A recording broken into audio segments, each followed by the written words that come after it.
Cara untuk screenshot layar atau biasa kita sebut SS ya. Ada beberapa cara. Yang pertama itu kita pakai 3 jari kita, terus itu seret ke bawah.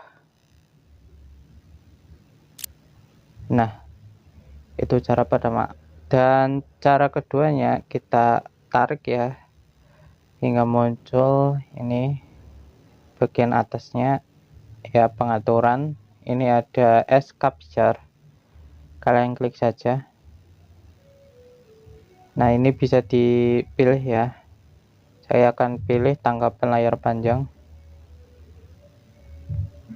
Oke, simpan.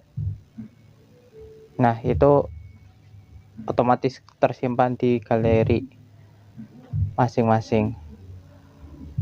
Oke, sekian video tutorial dari saya dan terima kasih.